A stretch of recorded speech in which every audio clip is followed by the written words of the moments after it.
You are your first company. If you cannot grow you, you cannot grow your company outside of you.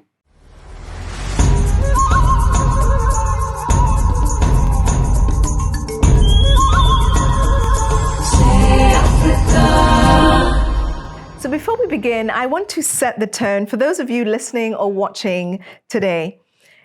Some of you might be in a dark and desperate place or might be feeling hopeless. I want you to know that today's talk is dedicated to you, and I hope that by the end of this talk, you will be feeling hopeful. So stick around and hear how my very special guest, who started from a dark and desperate place, managed to 10x his life, and how he went from being a cleaner in a parking lot in Dubai in the sweltering heat to now lecturing on entrepreneurship at a university in Dubai. He's also a published author, and his book titled Entrepreneurship is a must-read. Some of you might be asking, how is that possible? Well, the man himself, Tosin Ekundayo, is here today to share his journey and inspire us all. I'm so glad that we finally managed to have you on this podcast, Tosin. I know that this has been a long time coming. It has been. Thank you so much for coming to Say.Africa. Thank you. Now, there's so much to your story. And I remember the first time we met, we were looking at actually doing this just before COVID. Yes. Let's go back to the very beginning, Tosin. Tell us how life was like before you came to Dubai. Tell us where you're from and tell us why you decided to come to Dubai. Oh, thank you very much. It's a question that takes me back and makes me appreciate where I am or what I have been able to achieve over a period of time.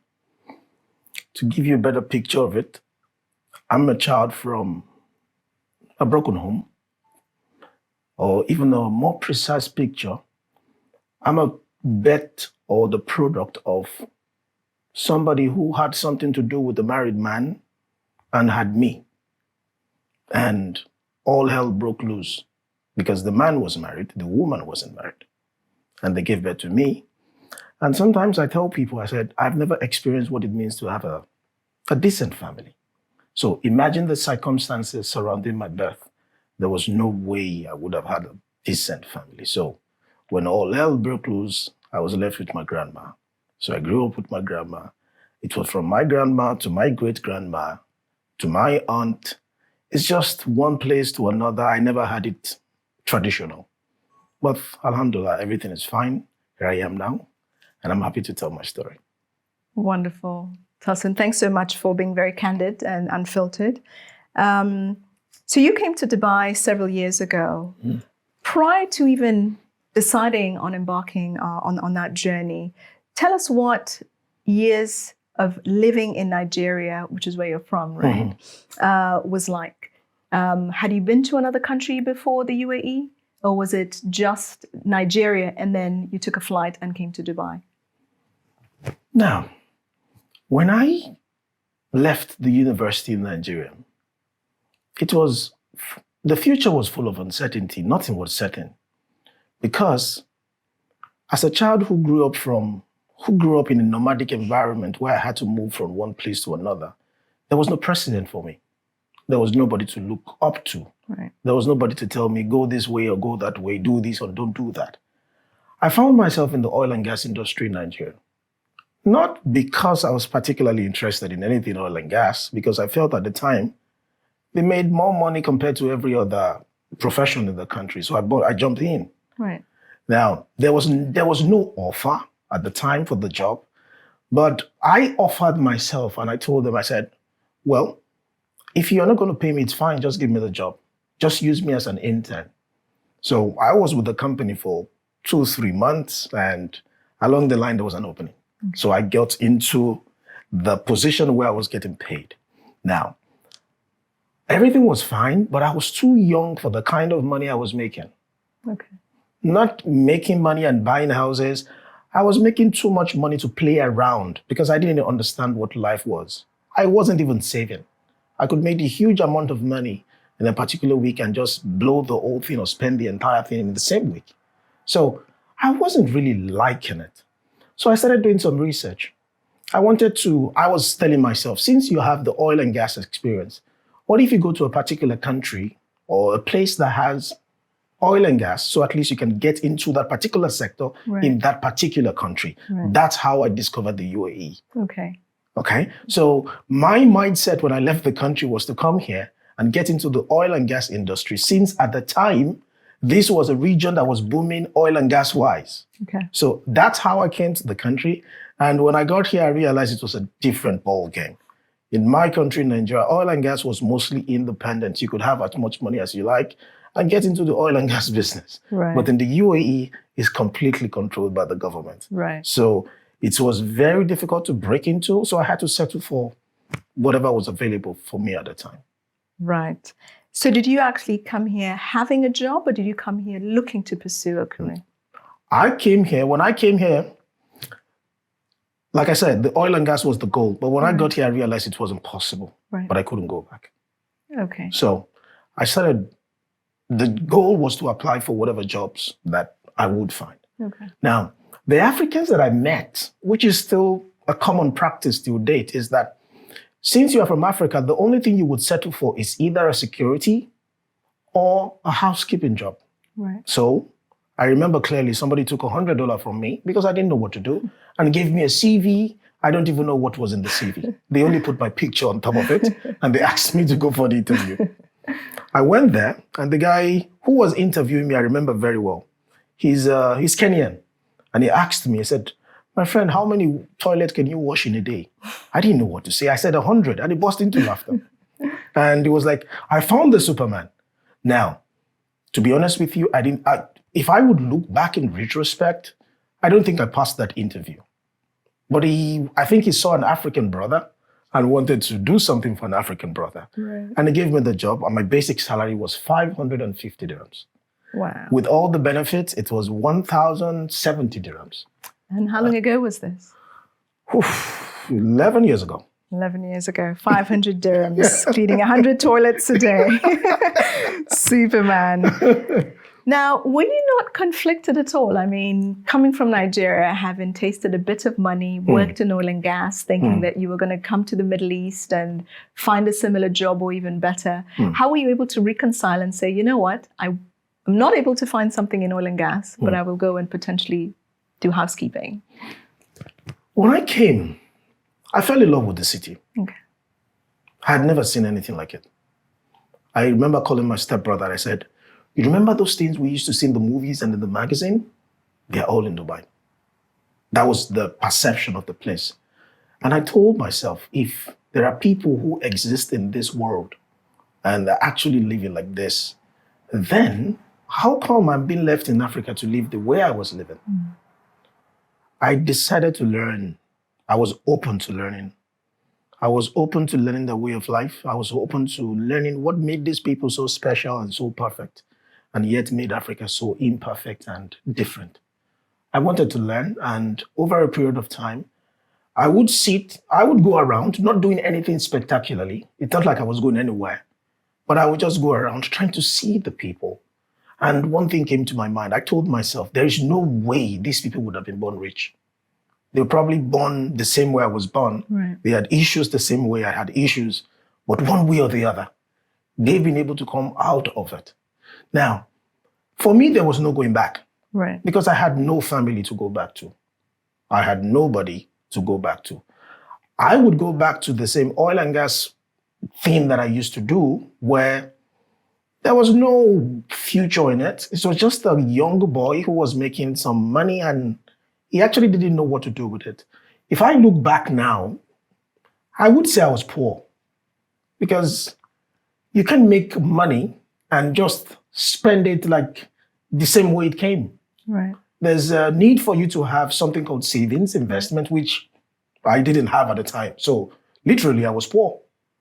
Okay, so when I came here, I wanted to learn. I realized there was a whole lot we were not told while growing up. And I didn't want to go back to blame my mom.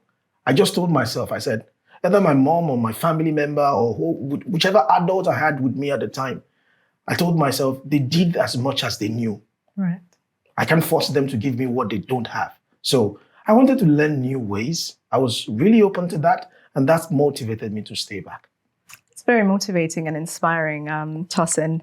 Not everybody who potentially comes from an environment like that, with no role model, is then thrown into a sector where there is no precedence, comes to a whole new country, realizes that those big dreams aren't as easily attainable, is then given a window, an opening in a sector that nobody imagines wanting to come here to clean toilets. But despite that, you still have this hopeful mindset. Tell me what brings that about, Tosin? If I look back now and try to understand myself, one conclusion that comes to mind is I hate gray areas. I hate it when you tell me things, you know them and I don't know them. Makes me angry. And sometimes I ask myself, how come he knows it or she knows it and I don't know it? If she took time to learn, why shouldn't I take time to learn? I think that was one of the motivating things for me that pushed me to move in a direction or to be patient. Wonderful. So patience pays. It does. Wonderful. Now, tell us exactly what life was like working here in the housekeeping sector. Where were you working? What was day-to-day like? Day-to-day was we wake up at 4:00 and we'll have to be downstairs. There was an accommodation where they put us. Okay. We were about, if I'm not mistaken, it was like maybe 9 in the room, pretty big room. Okay. And you have the bunk beds where you sleep, different nationalities. Okay. And we were not allowed to cook because we didn't have the facilities at the accommodation at the time. Okay. I think what they used to do was they bring different meals for us, for breakfast, for lunch. And once they bring that in the morning, there's a bus that takes us. I didn't actually know which way because it was usually dark and I didn't know Dubai very well. I just realized they take us to Emau Square. Right. Okay, that was the first location they gave me. Emau Square, right? Emau Square, yes. Okay, Emau Square has 6 different tours and it has the car parks. For us, the Africans, then it was like profiling, but for us, the Africans, they think we're stronger. So they put us in the external. For the other nationalities, they put them in the internal. Okay. What does external versus internal mean? For the external, it's the people who clean the car parks outside the building, so outside you were the outside. offices. Yes. Okay. Okay, we wash the bridges, the stairs. Okay. Okay, the flower, the gardens. Okay. Okay, whatever external areas that you have, you put Africans there because they felt we could actually take it. Okay. And sometimes I don't blame them because I think I remember situations where people from Asia actually fell ill. Okay. Okay, some of them actually passed out, but it never happened to any of the Africans. So I think they were trying to manage whatever human capital they had at the time. So we were always outside. Okay. And for me, one particular responsibility I was given, there was something like a plunge. I don't know what the name is, but it was something like a plunge. You hold it like a long plier with 2 plunges like this. And I was responsible for picking the cigarette butts, right, the other half of the cigarette butts. So I was always moving around the people who were actually smoking areas, and that was what I was picking. Now, there was something that baffled me. During that period, it was the first time I would see people smoke that much because that was what I did all day. Okay. So I would do that from maybe 9:00 in the morning. There was a break by 12. Then they would take me in to clean the washrooms. Okay. I think I remember it was building 2 and it was a very busy building. And there were people who were coming to buy real estate, do whatever kinds of investment they had. And I would be the one cleaning the washroom. And there'll be my supervisor running around trying to see if everything was in order. Then in between, when it gets to maybe 3, which is after lunch for the people, there was the rotating glass doors? Yes. People usually put their hands on it and it looked dirty. Right. For every single fingerprint on it, I would wipe it. Right. So that was what my day was like. I would do that till 6, then it takes us back to the accommodation. Would sleep, I would do that again the next day. There was no off. So you worked 7 days? Yes. Okay. For an entire month. There was no single day off. Eventually, when they give me one Friday off, right, I would really want to get to go to work because that's the only way my total package would get to 1,100. Wow. So you worked overtime? Yes. That was the only way. Otherwise, it's going to be 1,070 dirhams. So if I do that extra Friday, then it's going to be 1,100. That was the only way. Okay.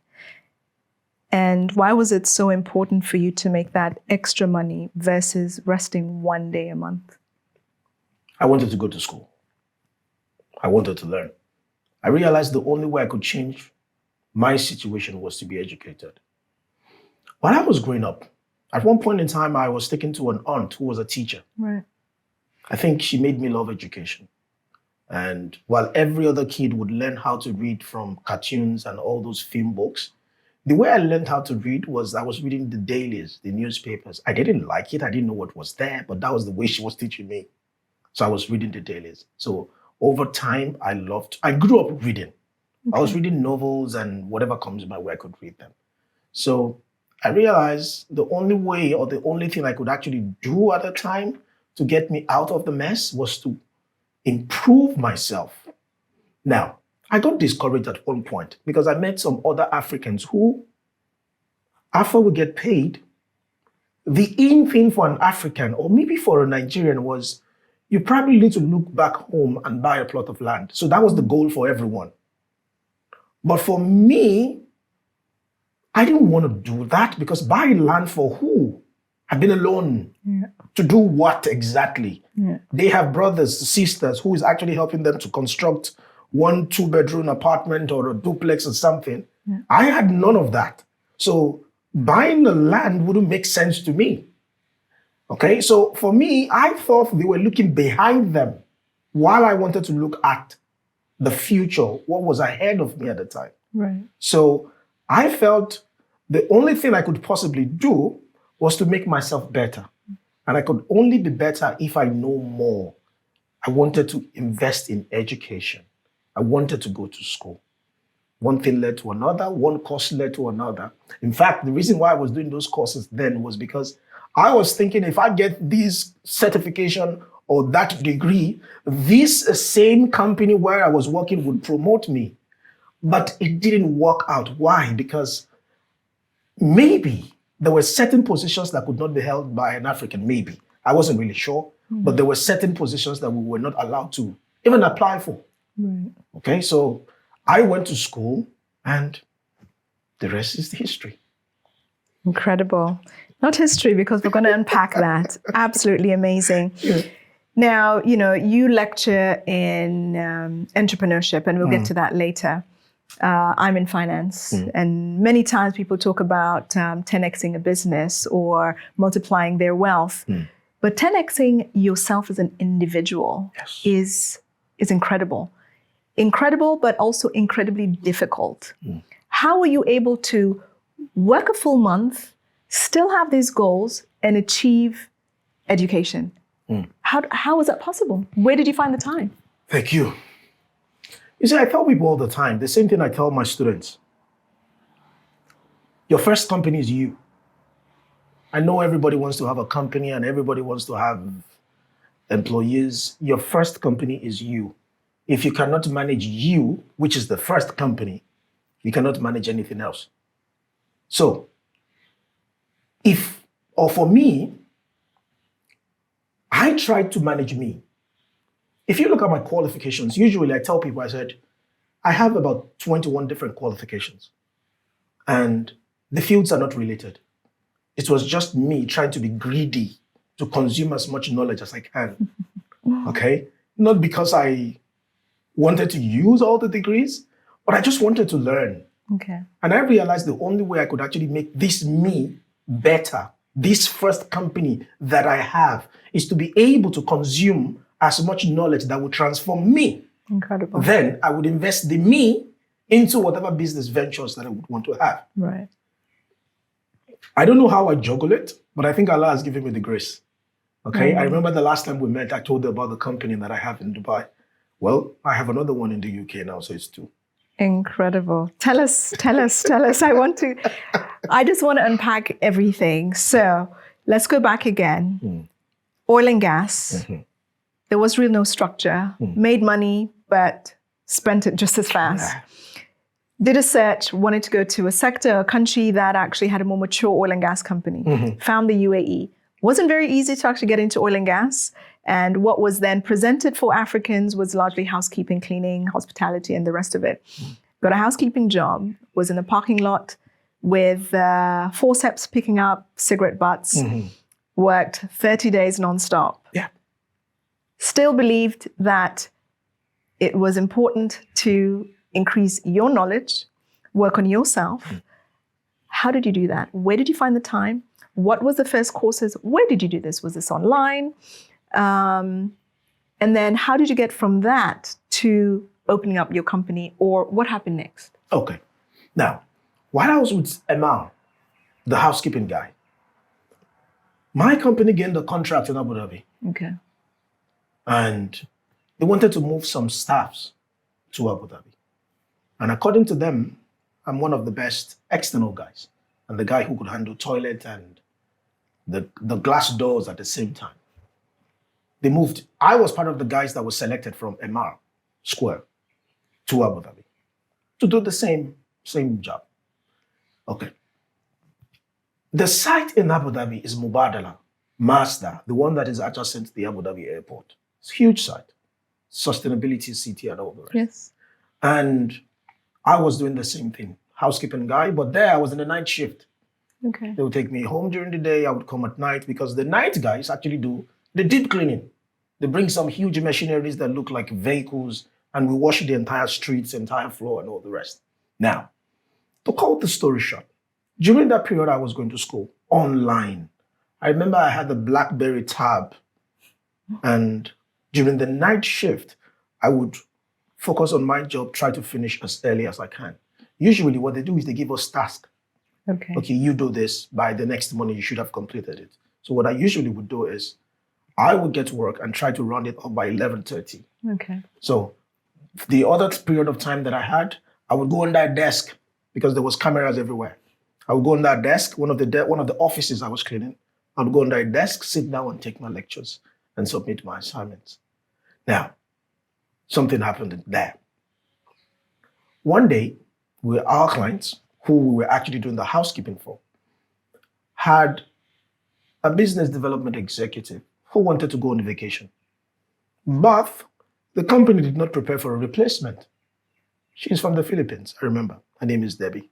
So the only way they would let Debbie go for a vacation is if they find a replacement. Debbie's mom was sick and she wanted to go home. So they needed to look for a replacement. Then I remember I had one supervisor. I said, there's an African who speaks English. He's educated, but I'm not so sure. Then they came to call me. And they asked me, can you cover for Debbie? And this was not a back office position. This was a position where we were dealing with customers who came from all over Europe. We had master free zone. People were coming to open companies, set up, decide what business structure, decide what amount of money they were supposed to invest. So I was already in school learning a lot of these things. So I was pretty happy. The goal was cover up for Debbie for a month, let her go see her mom who's ill. Then when she comes back, you can go back to your housekeeping. After 1 month, the director said, no, she's going to stay. When Debbie came back, it was more or less like she was angry because she thought I was going to take her job. But the director said, no, we're not sending you away, Debbie. We're keeping both of you. I became like the star boy of that particular department. And you have Mitsubishi, Siemens. They were all coming to Dubai, Abu Dhabi at the time to set up their branches. And they all spoke English. We had other business development executives, but they couldn't even at least communicate with these Europeans, all these big guys who were coming from all over the world. So I was the guy that was in front of them. So I would help them register the company. We help them decide how much they should invest. They said, determine what kind of structure they should have. Okay, take them around the entire free zone to show them offices that could be available to them. I think that's what pulled me out of the housekeeping. Now, something else happened again. I don't know, we were having a conversation and the director was asking me, how much would you want us to pay you? He said, how much are you currently earning? and how much would you want us to give you? When I told him what I was being paid, he was furious. He was angry, and the company almost lost the entire contract. And he told them, he said, how long have you guys been in this particular branch working as a facility management company for us? Oh, for 9 months plus. Okay. You're going to go back and calculate how much do we pay you as our clients for these housekeeping guys? So you pay us as per contract 6,500. So you're going to look back from the day you started this contract. I'm not so sure about the other housekeeping guys, Right. but this guy, calculate whatever you haven't given him from now back to when you joined this contract and give it to him. Otherwise, all of you should move your team out of this place, you would lose the contract. Incredible. And they did that. They did that. Wow. Unbelievable. Talk about a twist in the story. So again, from back office, external team, to front office, business development, speaking to clients of Mubadala who are looking to come and set up here, and you're able to turn this in a month. Yeah. Did you go through any sort of training? No, nothing. It was surprising to everyone. I was having fun. I had the opportunity to move from housekeeping to deal with people who would actually communicate. And I think what actually helped me was what was being done was what I was being taught in school at the time. So you were able to actually, from theory to practice. It was fresh. Incredible. Are you looking to set up your business in the UAE? At Wall Street Investments, they offer premium services to assist their clients in the UAE with business licenses, visas, bank account opening, accounting, PRO, and concierge services. They're committed to providing excellent customer service to their clients so that they can feel confident and secure when setting up their businesses in the UAE. They look forward to welcoming you to the UAE to experience the exciting business possibilities it has to offer. So go to www.wsi.ae to find more details or check the description below. Now let's get back to our guest. So talk to us about what happened next. I left Okay. because I was becoming a tug of war between the company that brought me to that particular place and the company who wanted to keep me. There was so much going on because I was still on the housekeeping visa, Right. while the client wanted me to stay as a business development executive. And they didn't want to switch me to Mubadala or Master Free Zone at the time. But it was becoming so much confusion. I felt I was going to be on the losing end. One day I tendered my resignation. The boss was really angry because he went all out for me. And I told him I wanted to leave. And he was shocked. I left and started job hunting again. I got a job with an oil and gas consulting firm.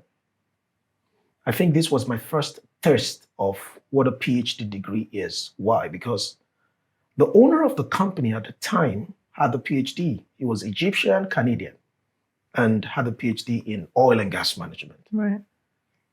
He was amusing.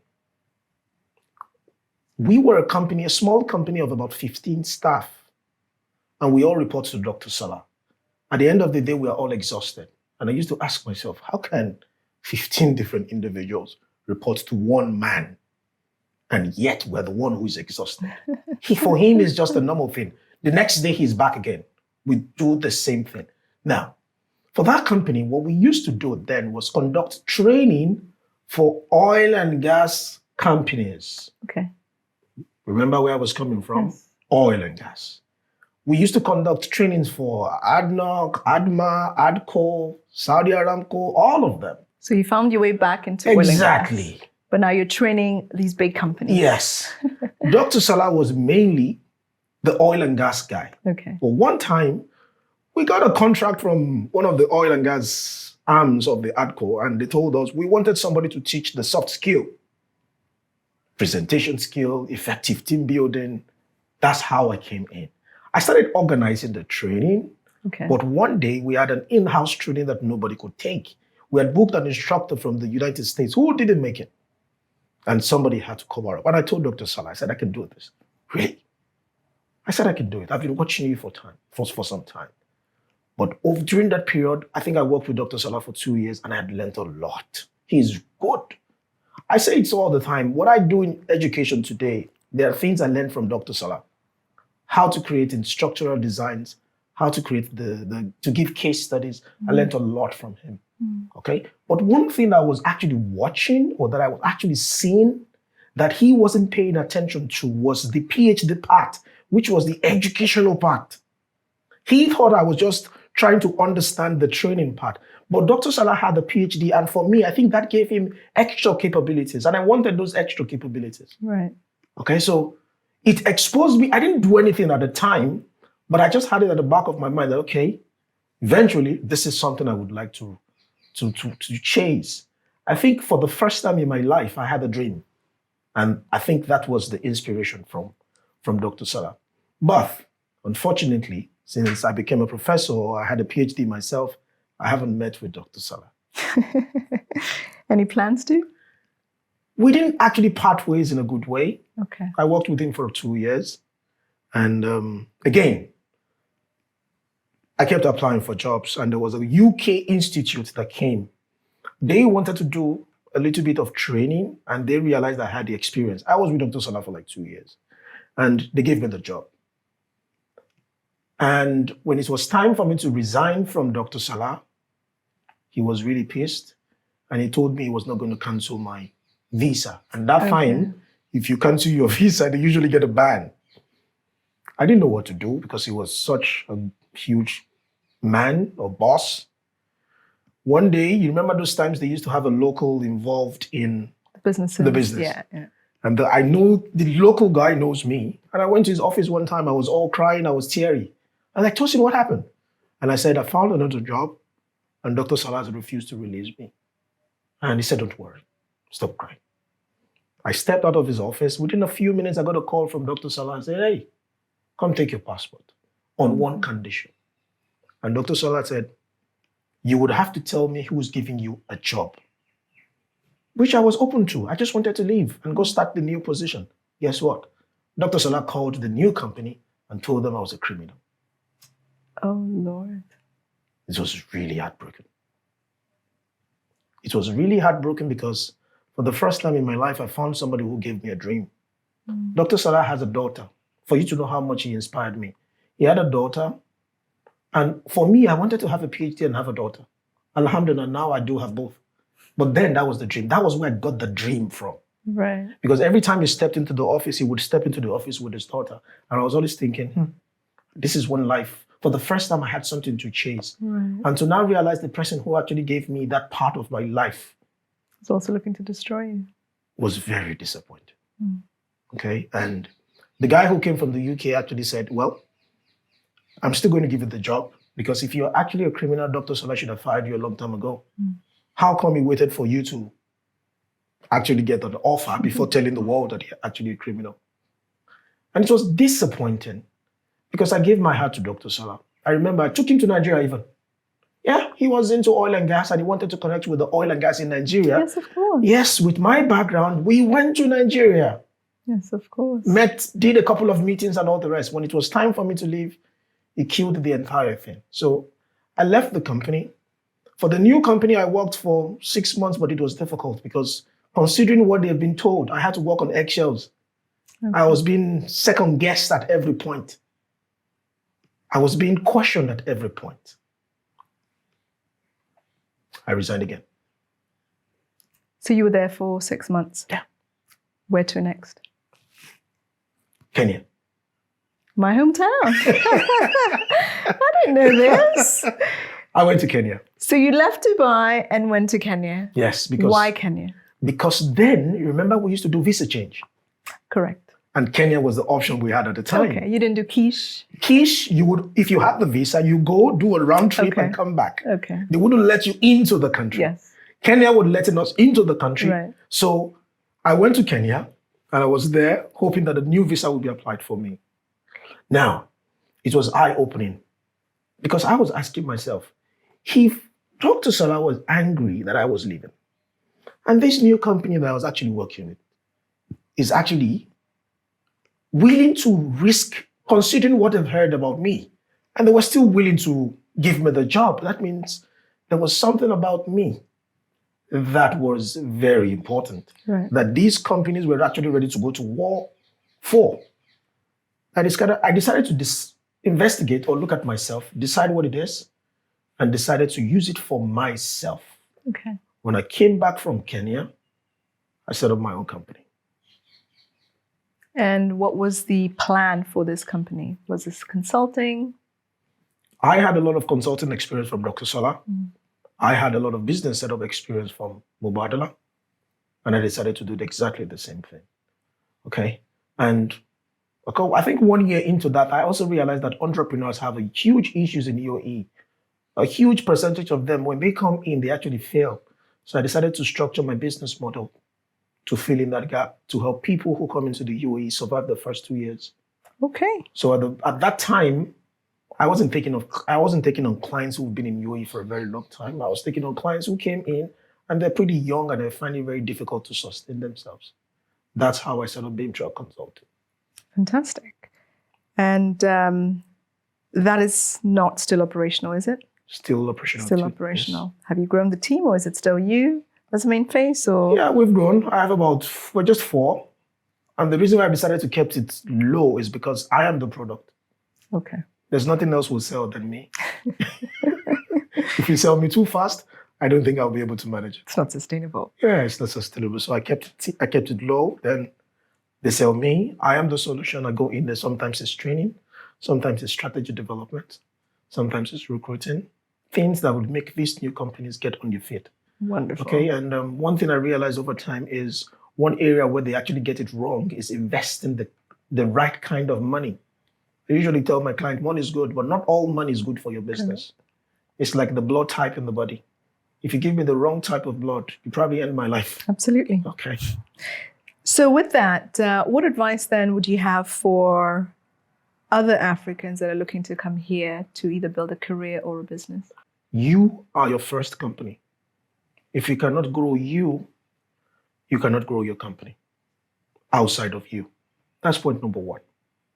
Point number 2, it's not always about money. Mm-hmm. One thing I realized about people who have money and they want to set up their business, they always think it's all about them. We focus too much on ourselves. I want a coffee shop with milk and sugar and Jumeirah. Really? That's the coffee that you like, and that's where you like. Every business idea should solve a particular problem. Right. People know that, but when you ask them, what problem are you out to solve? They don't know. You have to know. You have to know the specific problem that you're actually trying to solve, because that's the only way you develop a framework that will help you have a business case. Okay. And if you don't have a business case, you don't have anything. So be very clear about the problem you're looking to solve and ensure that you then have the solution. Yes. Okay. Consulting, and now you're a lecturer. How did that happen? That was the question I was expecting next. Now, when I was with the company that came from the UK, I met another trainer who was semi into academics. He's Irish. I think he's one of my oldest friends. And Martin told me something. He said, can you lecture in the university? I said, yes. After all, you're already training. Yeah, I said, I can do the training thing very well. No problem about that. He said, academics is a little bit different, but can you go into that? I said, yes. Martin said, okay, I'm going to take you to a school. And Martin took me to Synergy University. At the time, I remember very well, there was a Dr. Fatin. She's Lebanese, but schooled in Russia. And she gave me a job. And the job was contractual. Okay. And at the time, it was not something that we were being paid on a monthly basis. The school was having financial issues, but they wanted people who would freelance. Mm-hmm. People who would freelance for the entire semester, don't get paid, lecture, finish everything. Then at the end of the semester, they get paid for whatever they must have done. So I signed a contract for, I think it was 40, 50,000 dirhams at the time. Then I would teach for the entire semester. Then I fell in love with academics and started a PhD. And From PhD, finished the first one, did the second one. I just kept going to school because the more qualifications you have in certain areas, Right. the more courses you'll be given to teach. Got it. So I did a PhD in strategic management, so I could teach everything on the business management and entrepreneurship. My research area was entrepreneurship. Okay, so I did that. Then I went for another PhD in business development and leadership, and that brought me into soft skill again. Okay, I was doing a little bit of business as well, but the more qualification I had, the more courses I could actually teach. If I'm not too proud, I don't think you find a professor who can teach a variety of courses that I can teach. And you're still doing that with the same university? Yes. Tell me, Tosin, has being in the UAE impacted your life professionally and personally, you would say? Yes. I think the Arabs are the most misunderstood people in the world. How so? The Arabs are very conserved. They never argue with you. Whatever you call them, that's okay. They'll never come out to say, oh, no, that's a lie. I think as a result of that, whatever narrative the world has about Arabs just remains. You call them luxury and Arab money, they'll not tell you it's a lie. But I've learned something from them. Oh, what's that? Humility. My wife asked me one time and said, have you ever had a role model? No, but there's somebody I respect, the prince. Hamdan? Yes. I know how wealthy the family is. I've been in this country for years. But see his mannerism. Right. See how he connects with the people. You hardly see anything on the prince that makes you feel he's a millionaire. Very true. I mean, he's jumping off buildings, he's playing with children, he's out on safari, and you're absolutely right. So there's nothing, in fact, if you're walking in the streets of London and he walks in front of you, and one day I was telling my wife, he posted a picture on Instagram and he was just walking and eating pizza with a group of people. Seen him in the tube. Yeah. And I was telling my wife, everybody around him doesn't even know who he is. How, if they have an idea of who they are actually standing next to, then I'm sure there'll be a crowd around him right now. Absolutely. I think that's simplicity. I've never met him. I don't know him. But because this country has given me everything, I dedicated myself to learning a lot from them. I think that's something I picked. In Africa, if you buy a Camry, the entire community would know you just bought a Camry. We like to show the whole world that we're better than them. I want to show my neighbors that I'm doing better than you. Okay? But I think that's something I've actually picked from the Arab people. How we know they're wealthy. We know the whole luxury and the amount of money they make from oil, which is super fine. But they'll never let you feel less of yourself because they're wealthy. They'll still find ways, yes, they still find ways to accommodate you. I was telling somebody on a phone call on my way here. I said, tell me which country would allow you in without you showing your bank account. Which country in the world? You can't even travel to the US without them asking you for a 6 months bank statement or what are you going to do? For the Arabs, particularly for the UAE, the only thing they ask you is your passport copy. Everyone's welcome. Absolutely. Everyone's welcome. Okay, I think that simplicity is something I have learned from them, and it has affected me personally. It has affected me professionally. In fact, I don't even like to tell people I'm a professor. Why? Because the moment I tell them I'm a professor, they forget the Tosin and they forget on the professor, and they start treating me somehow. So most of the time, I try to just appear normal. And I tell my wife, I said, if the prince can actually appear normal to everyone, who am I? Okay, Very true. I think that's something I have learned from them, and it has impacted my business. It has impacted my life as an individual. Okay, and I'm really, really very grateful for that. Wonderful. Now, with that, how have you been able then to impact your community, whether here or back home in Nigeria? Unfortunately, I've been so busy, I hardly even go to Africa. But one way or the other, my story has become very popular. The same way I'm here talking to you, I've been called upon to speak in different parts in Africa, Right. conferences, people. Let me digress a little bit. Considering the circumstances that happened to my mother and how she got involved with the married man, I never thought I would be this. Everybody called me a criminal considering the entire issue. In fact, they told me to my face, which is why I actually lost faith in myself. Mm-hmm. They told me I was going to be a criminal, and I believed it. And the same people who once told me, perhaps family members, my mom's family, who once told me I was going to be a criminal, recently they usually call me, oh, my son is not going to school. Mm-hmm. And guess what I remember? And in my head, I'm like, you once told me I was going to be a criminal. Yeah. And now you want me to speak to your kid.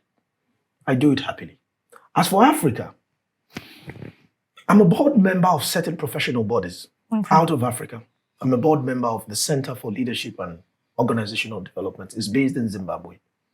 I think that body, it was established by a fellow, somebody I met when we were having a PhD. He was in a leadership. Okay. And he made me one of the board members. And through that particular outlet, I've been able to reach out to several African countries. Okay, I don't go to Africa too often, but I try to connect as much as I can. In fact, it's one of the reasons why I started writing books. Okay. You know of one book, I've written 13 books in total. And sometimes I tell people, I say, I don't write books because I want to make money from it. Book sells for $7, $6. How much of those would I have to sell to be wealthy? So the reason why I actually write books is because I'm able to document everything I've learned, Right. practically, theoretically, put them in a format that is understandable to people.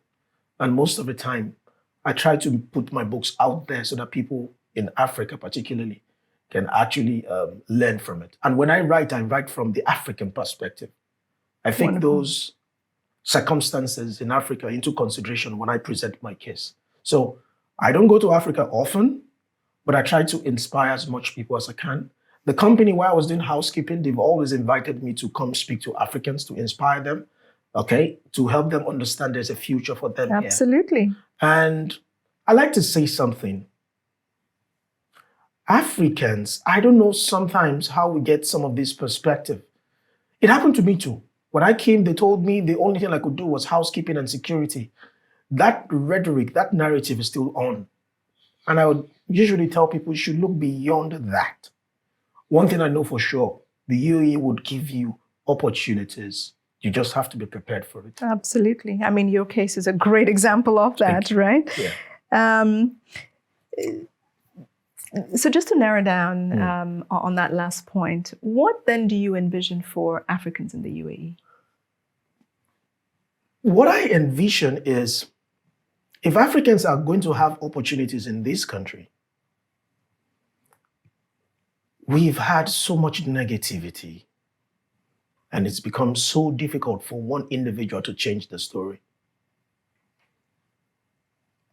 When you bring somebody from Nigeria, for instance, a place where it looks like nothing works, and you bring them to a place where things actually work, it will take time for them to adjust. I think one thing we need to do is to speak to ourselves as often as we can. Do your bit, I do my bit. However, we still need the huge hands of the government to come in. I've seen situations where Africans get in trouble in the UAE and they don't even know what next to do. Right. We need guidance. And I'll probably call on the embassies to do more. And we most likely need a database. Don't leave Africans when they come into a country where they know nobody, where the culture is completely different, and you expect them to just fall in line. We need a database where we can actually manage it, not give them a job per se, bring these people in and introduce them to a community of Africans who can tell them, go that way, go this way, or go the other way. That's where we need the government to actually come in. Other than that, Africans need to speak to themselves. Look at you speaking to me. See how we connected. Absolutely. We've known each other for years and we've been communicating ever since. We know life has its own issues. You had issues to deal with. I have issues to deal with. But at one point in time or the other, see what we're doing right now. Absolutely. We need to communicate more. We need to talk to ourselves more. We need to teach ourselves more. That's from you and I who are here. For the people who are coming from home, right, it's okay to relearn whatever you've learned. It's okay to wipe your memory disk, wipe it clean and get something new. Yes, reboot. It's okay. It's okay to ask questions. Yeah. It is in the process of asking questions that when you know or determine what is right.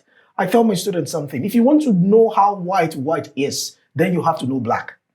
Very Why? true. Because you have to put them side by side. Absolutely. Then you know how white is. So there is need for us to talk to ourselves. There's need for us to commune more. There is need for Africans to upgrade themselves. Don't travel abroad and just think, I'm just going to make all the money from there and just going to send it home. No, that's not how it works. You have to take care of yourself, grow yourself. If in a couple of years you came here and you think you could actually do housekeeping or security job for the UAE, the UAE is a country that grows. Eventually, I wouldn't be surprised if the UAE doesn't even need housekeeping anymore. Why? Because they brought in machinery to do the same innovation. job. Exactly. Absolutely. So if the country itself is actually innovating itself, what are you doing? If you don't innovate yourself, you fall out of line. And this is when you start looking for jobs. Oh, I haven't found any job. I was speaking to some Africans yesterday. You might not have found a job, but I can tell you that right now, somebody's happy they got a job. So what do they have that you don't have? That makes them get a job and you not getting a job? You must come in with a growth mentality. Don't come to me and look for a job and tell me, I have a bachelor's degree in marketing. When? 2011. So since 2011, this is 2023. You haven't grown that company. You don't have a growth mentality. I'm not going to give you a job. Absolutely. But if you tell me you have a bachelor's degree in marketing in 2011, this is 2023. I need to see some certain steps that you have done that puts you in the right position for me to offer you a job. If you cannot grow you cannot grow me. Thank you for that. That's something that I always share with the younger people around me. I mentor the youth people in high school and universities, and I say exactly that. And also, having a degree is not enough, and it's not the be-all, end-all, especially not today. So thanks for sharing that and confirming that. Thank you. Now, any exciting plans for the future that you want to share with us? Yes. I intend to open another company in the UAE. And the reason is because during my second PhD, I discovered something. My research area was focused on data governance and open data. And I discovered something that the rest of the world is not actually paying attention to. We don't treat our data as an asset. We treat our houses as assets. Whatever money we have in the bank as assets. But we don't treat knowledge that is embedded in data as assets. How so? I'm a function of what I know. And I consumed what I know now because there's data around me. The internet has got data. Data could come in form of text, videos, medias, audios. There are a lot of things I've learned from YouTube and TikTok. And that is what data brings to the world. Mm-hmm. Now, if you want to treat data as an asset, or if you treat data as an asset, what you are actually doing is you are controlling the flow of information embedded in those data. Now, if you consume the data, you will become better at what you do. There are about 66 researchers in this field in the world. And everybody does it qualitatively. Why? Because they are subjective about it. I think I happen to be the only researcher in the world who does it quantitatively. I can look at a particular country and tell you how much impact data governance would have on your GDP. Sometimes the least I have discovered is 12%. Imagine what a 12% GDP increase is for a particular country. How much impact? Huge. It's pretty huge. Okay, so when I discovered these findings from my research, I've spoken about it in a couple of conferences and all the rest. And I wanted to set up a company that would do this. I went to the UK. Why? Because the UK is at that stage. Okay. The UK happens to be the most invested in data matters. There are laws, they have their own laws. There are laws, the GDPR that came from the European Union, which is fine. But those laws only governs the security aspect of it. There is more. It has to be the right time for the right individual, the right place, the right format. I know it has to be secure. That's just 1/5 of it. Right. There's more to be done. So when I decided to move the new company to the UK, it's because the UK is at that stage, at that point in time. Okay. We've been on since 2021. So what we do is we approach companies and we write data governance policies for them.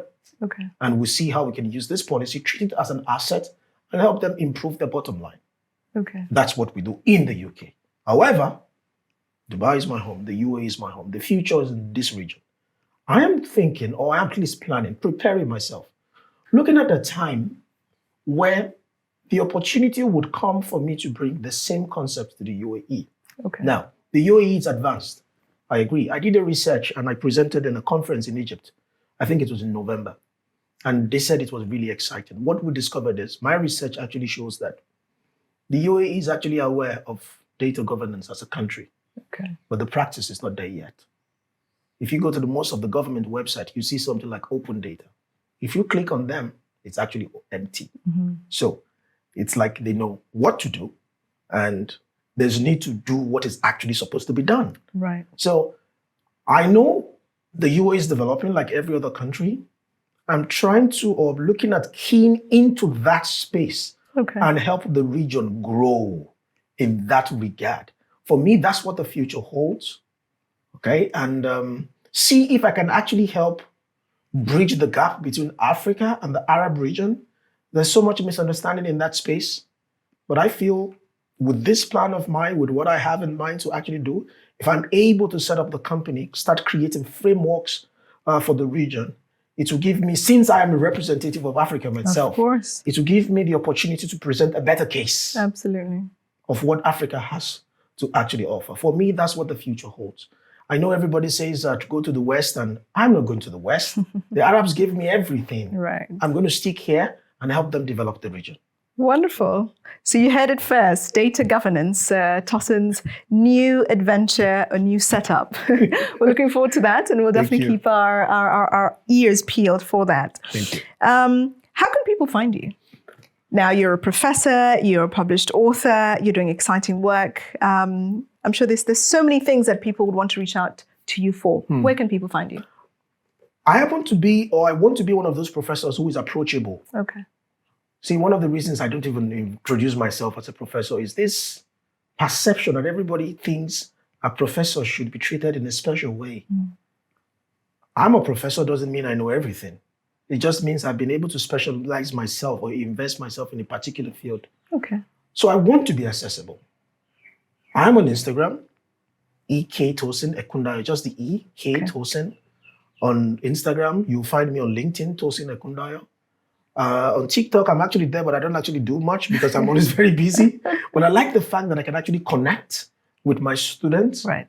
I do these things because I don't want education to end in the classroom. Yeah. Some of my students have questions to ask me when they're home. If they wait until they get to the class, the vibe or the energy or the motivation to actually seek solutions for whatever they have in mind would die off, or possibly they forget. The world is huge. People are committed to so many things. Very true. So if you go to all social media, check for Tosin Ekundayo, you definitely find me there. Excellent. You had it here. Now, just before we conclude, I've got some rapid fire questions. Tosin, it's been so rich, just giving us your entire journey and what the future holds. Thank you. Tell us, how would you define your purpose of life? I don't want to be wealthy. No. I just want to be comfortable. So money has nothing to do with it. I want to share knowledge. I want to learn and share knowledge. Okay. I want to make it simple for people to understand. I want people to miss education. I want people to miss my class. I want to make it fun. I don't want people to look at school or education as something that is very heavy for them to actually carry. So for me, my goal is to make education simple, Okay. make it fun, create it in as much format as humanly possible, text, videos, podcasts, whatever is possible. I want to be able to do that for the next generation. Why? Boils down to data governance again. If I make the knowledge available in different data formats, simplify it, somebody else will be able to consume it, know better, and do better. That's my goal. For wealth, I just want to be comfortable. I don't want to. I was looking at a picture yesterday of a kid. I don't know, it was on the news, the UAE news, of a kid who was actually dying of hunger somewhere. Then I asked myself, why would I want to grow to a level of having a private jet when there's a kid somewhere who has no food to eat? It makes no sense. I don't want to have that much wealth, no. But I want to create more knowledge for people. Maybe not for myself, maybe the knowledge might not be useful for me, but it might be useful to the next person who takes care of another person, who creates a company and gives somebody else a job, Right. That's for me. I think that's my goal. That's my calling. For me, it's about simplification of knowledge. Make those things that those professors make it look like something so huge for you to understand. Consume it, simplify it, and give it to you easily. And so that you are able to do better at every stage in time. That's my goal in life. Wonderful. Thank you for that, Tosin. Thank you. And what habit would you want to let go of? The bookie thing. The book path, I'm so much into studying that I'm beginning to think it affects my personal life. Okay. I'm so greedy for knowledge that I forget that there is other things in life. I haven't seen my mom in 6 years. I feel bad about it, but it shouldn't be that way. There has to be the right balance in life, whether you're studying, there has to be the right balance. And I'm trying to work on that.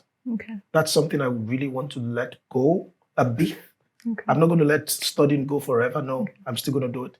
I'm still going to keep doing it. I have 2 PhDs. I just registered for an MBA and they thought, what's wrong with you? It's just me trying to update myself. Okay. Not because it doesn't help me to do anything, but I want to learn. But at the same time, there has to be the right balance. I have a wife, I have a kid. There has to be, I'm a father, I'm a husband, but I'm also whatever Absolutely. career has given me. Absolutely. But there has to be the right balance. I think that's a habit I want to take it easy a little bit. Wonderful. Next, I want to ask you, we can play a little game called Guess the African Country. Now, this country is the most populous country in Africa. It is Nigeria. Nigeria. Yeah. This country has the second largest film industry by volume. Nigeria. Wonderful. Now, name the country that would best suit this slogan. Impossible is nothing. Nigeria. Interesting. Well, there you have it, folks. We've come to the end of our podcast. We've had Tosin. Thank you so much for your time. And I hope that you've all found value today. Thanks so much. Thank you.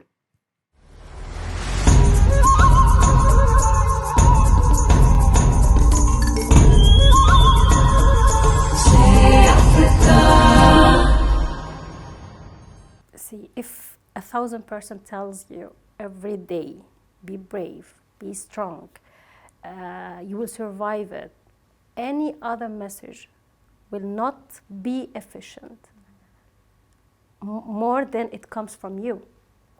So I'm telling you, just talk to yourself. This is a journey, and to reach out or to reach the other side healthy, just give yourself time, support yourself. Doesn't matter who is around you, doesn't matter who is with you, doesn't matter what the doctor said. It matters that you are with yourself, you are supporting yourself.